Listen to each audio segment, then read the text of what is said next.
پہلا سوال یہ ہے کہ قرآن مجید فرقان حمید میں ایسی کیا بات ہے جو کوئی انسان نہیں لکھ سکتا؟ میں نے قرآن مجید کا بہت بغور مطالعہ کیا بچپن میں مسلمان کے طور پر اور بڑے ہو کے پریکٹیکلی بھی، لیکن مجھے اس میں ایسی کوئی بات نظر نہیں آئی جو عام انسان نہ لکھ سکتا ہو. بلکہ اس میں تو گھریلو میٹرز ڈسکس ہوئے ہیں، بتایا گیا ہے کہ چچا کے ہاتھ ٹوٹ جائیں، اس طرح کی گفتگو ہوئی ہے کہ تم اٹھ کر چلے جاؤ اب دیر ہو گئی ہے. لیکن مجھے اس میں ایسی کوئی بات نظر نہیں آئی جو کہ اس کائنات کا خالق کر سکتا ہے، وہ ایک عام انسان نہ کر سکتا. اس کے علاوہ جو ہمیں ترتیب کی عدم موجودگی نظر آتی ہے، آپ کہیں سے بھی پوائنٹ اے سے پوائنٹ زیڈ تک اپنی گفتگو کے اندر ربط رکھتے ہیں، لیکن اس مبینہ الہامی کتاب کے اندر آپ کہیں سے کوئی بھی بات شروع کر سکتے ہیں اور کہیں پر بھی کوئی بات ختم کر سکتے ہیں. اور ہمیں علماء بتاتے ہیں کہ جناب اس آیت کو آپ فلاں سورہ کی فلاں آیت کے ساتھ ملا کر پڑھیں گے تو مفہوم واضح ہوگا.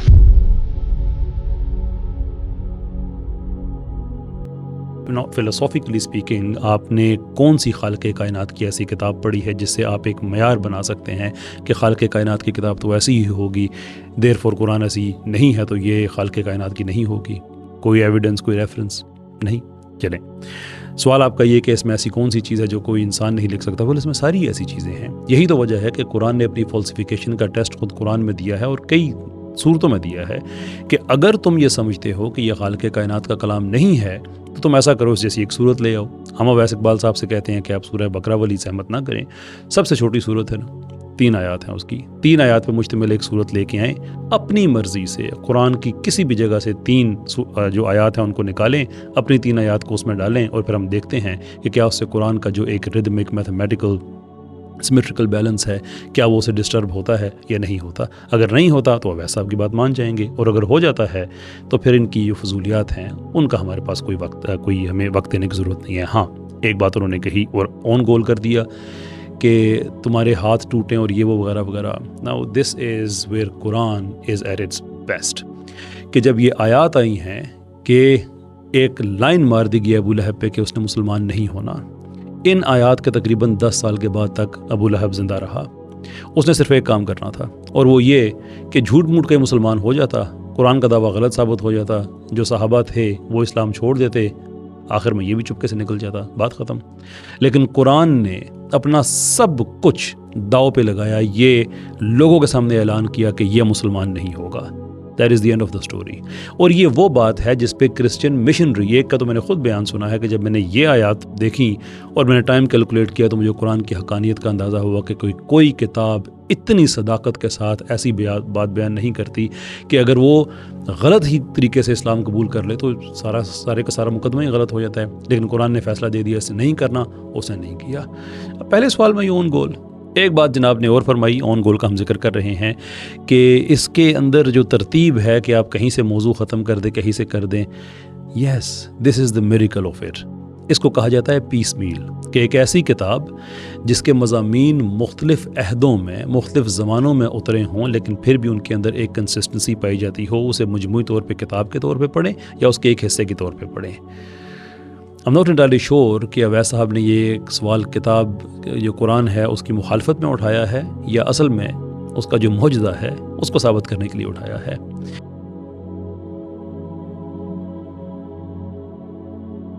وَإِذْ قَرَأْتُمْ فِي الْكِتَابِ أَنَّ الشَّمْسَ تَغْرُبُ فِي عَيْنٍ حَمِئَةٍ وَكُنْتُمْ تَجْهَلُونَ إِنَّمَا الْأَرْضُ تَجْرِي حَوْلَ شَمْسِهَا وَلَكِنْ لَا تَشْعُرُونَ. These were 2 verses from the chapter of Creation or Surat Al-Khalq, which was written by someone who apparently accepted the challenge of the Qur'an to produce a surah like it. And apparently he did. So, does that now mean that the Qur'an is not miraculous anymore? Well, certainly not. Far from it, actually. This is nothing but some nonsense. But wait a minute. How did we come to this conclusion? And why did we dismiss it like that? Isn't the challenge is to produce something like the Qur'an or even one surah? Why isn't this considered to be up to the challenge? Well, while these lines do look like the Qur'an, and they might also sound like it, but you needn't look further than the meaning of whatever this is, which is silly and laughable to say the least, with complete lack of balagha or any aspects of beauty to know that this is a making of a human being, and not a very bright one at that. And just a simple look at any ayah from the Qur'an you will see the beauty of expression, the unparalleled eloquence and incredible precise choice of words, and unmatched balagha. But while all of this is true, if we are being fair, the beauty of the text remains a subjective criterion.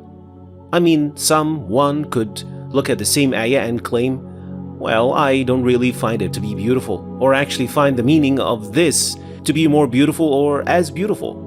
Or even with a little bit of tweaking, this thing would also carry some beautiful aspects of balagha as well, which makes it then at least as good as the Qur'an. Well, you get the idea. Therefore, it is important to understand that the linguistic miracle of the Qur'an runs far, far deeper than just the beauty of its words and the accuracy of its expression. There are objective criteria that make even producing one short surah to be absolutely impossible. Let's first start with a simple example, just to point out the premise before we explain it. And the purpose of this example is not to compare, just to illustrate the idea. William Shakespeare said, "To be or not to be, that is the question." He also said, "All that glitters is not gold." If I then come and say, "To eat or not to eat, that is the question," and then I said, "All that glitters is not diamond, it could be glass," does that now make me as good as Shakespeare as a playwright? It would be silly to think so. Just because I took this eloquent quote from Shakespeare and then changed some words around a little bit and then added some stuff here and there, doesn't mean that now I made a quote that is as good. It only makes me look stupid. But what was originally unique and noteworthy about the work of Shakespeare at the time is that he thought of a unique way to deliver a certain message. Simple words full of meaning. That's why some of the quotes are still alive today. So, to be as good, I need to think of a unique quote that is influential enough to be remembered years from today. Not just to imitate some of what he said and play with words around a little bit and then claim victory. That is just a very shallow way of thinking. But now is the question, what is then so linguistically miraculous about the Qur'an that truly made it a miracle that can never be imitated or even come close to it? In other words, what are the limits of eloquence in a text that separates a very beautiful text that is made by humans from miraculous divine text from Allah? We'll investigate only 3 of more than 50 miraculous aspects of the Book of Allah that we know of, which make the book unmatchable. First, the Qur'an, a new system. Before the Qur'an was revealed, Arabs had poetry and prose. There was no other form of literature. But when the Qur'an was revealed, there was poetry, prose, and the Qur'an. In fact, the Qur'an was so revolutionary and groundbreaking as literature that it didn't belong to either poetry or prose. It was a whole new system that even had its own jargon, which are unique words that specially belong to the Qur'an. The word Qur'an itself, the word surah, ayah, tilawa or tala, and all this kind of words that uniquely belong to the Qur'an. Interestingly, none of these words was promptly defined at the beginning of the book, as you would expect from a new book to tell us what Qur'an is and what is an ayah, a surah. But for some reason, that was never needed in the case of the Qur'an. Arabs just understood what each of these words meant, and it fit perfectly in what the Qur'an was all about.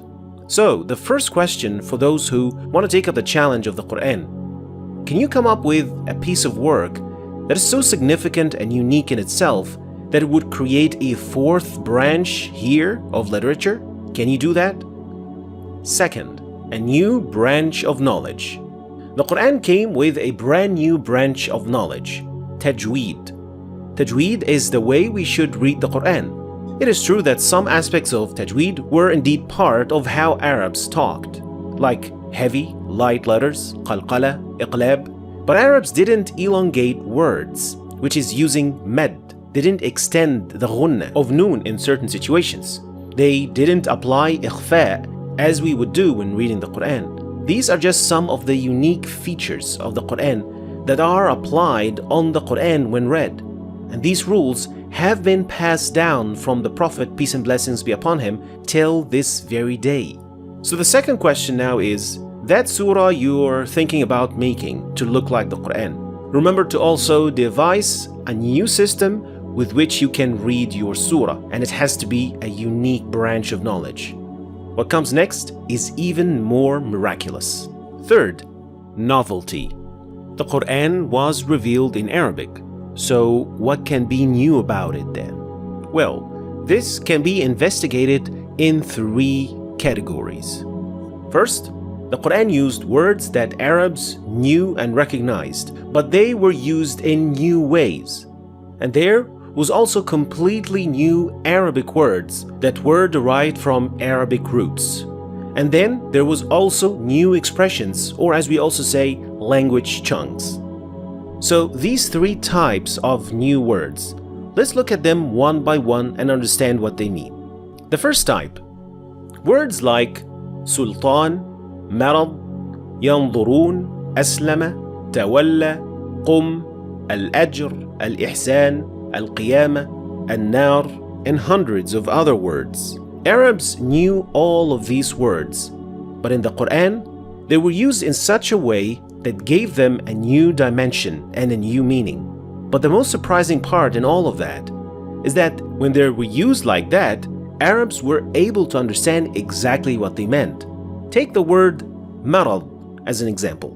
Arabs knew what this word meant, sickness, but when it was used as fi qulubihim marad, it was easy for them to realize that this was not a real sickness, a physical one.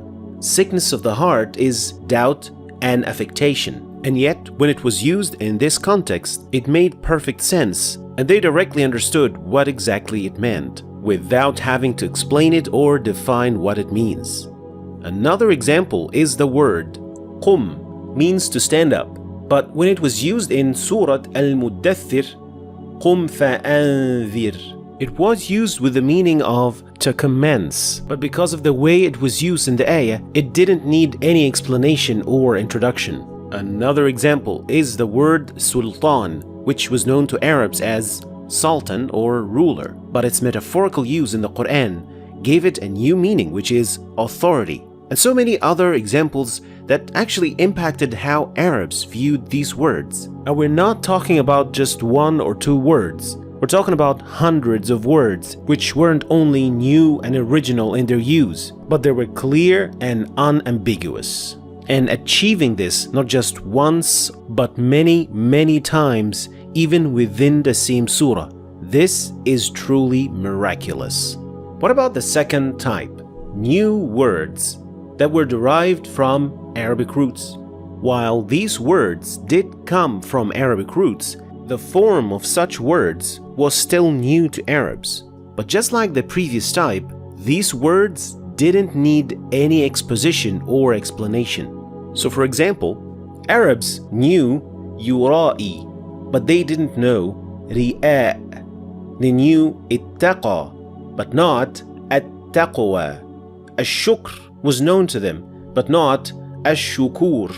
They knew al-alam, but they never thought of using it in plural, al-alamin. So while anyone can come up with new words, the true miracle here is combining novelty and unambiguity.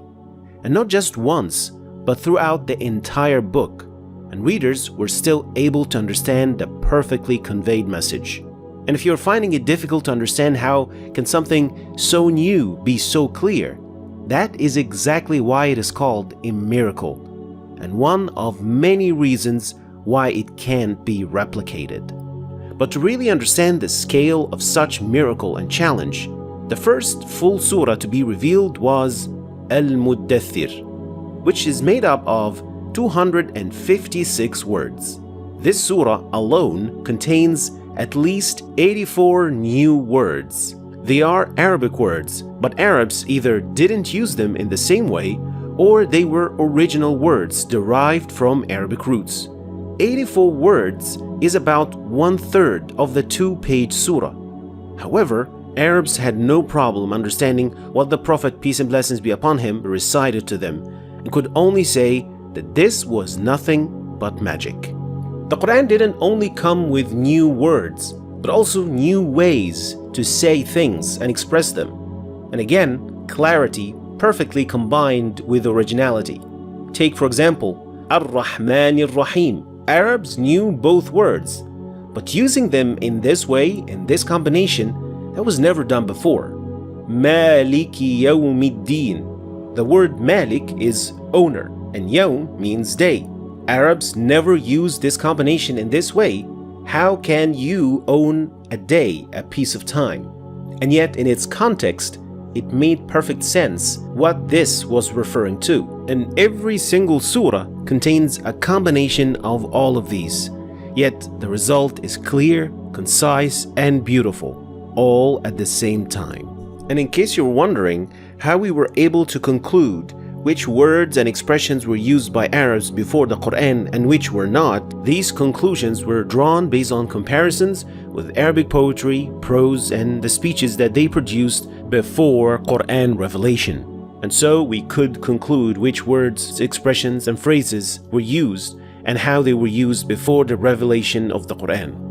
And I think now we are starting to understand more how it was possible for someone like Umar ibn al-Khattab, for example, like so many others of the Sahaba, may Allah be pleased with all of them, became Muslim just by listening to a couple of ayat, and that's it. It was incredibly clear to them when they first heard it that this cannot be the doing of humans. This must be from a higher power. It also explains to us how some scholars try to explain al-huruf al-muqatta'a at the beginning of surahs. Think of it like that. You were invited by someone for dinner, and you were presented with a meal that was so delicious that you almost lost your mind. And so you asked the host about the ingredients, to which he just simply answered, well, the ingredients are water, flour, and yeast. That's it. And this answer itself makes you even more unable to understand how he could put this meal together in such a way with such simple ingredients. As many scholars explained, al-huruf al-muqatta'a are a direct challenge to the disbelievers by just showing the basic and the simple components of the words of Allah, and yet they cannot come up with anything that matches this miraculous book. So unless you are able to match these standards and actually many more, you shouldn't even think about challenging the word of Allah. وَإِذَا تُتْلَى عَلَيْهِمْ آيَاتُنَا قَالُوا قَدْ سَمِعْنَا لَوْ نَشَاءُ لَقُلْنَا مِثْلَ هَذَا.